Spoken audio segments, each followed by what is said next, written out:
this is a high set home, and they've got the downstairs granny flat, and so just come in underneath the back of that granny flat, and this is where we're working here, and we're pumping cellulose fibre into underneath the floor section there, and so that's just for soundproofing, to stop the sound going into the through between the floors, and help reduce the walking noises and stop all of the high pitched type noises.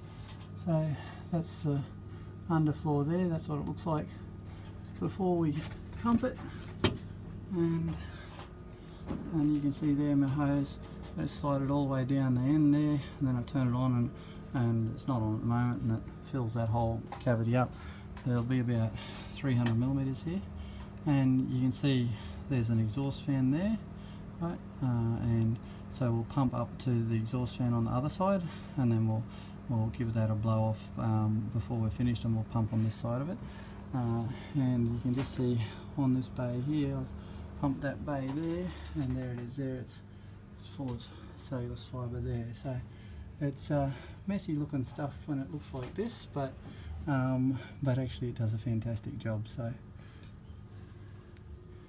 and you don't buy it for how it looks, you buy it for how it performs. So there we go.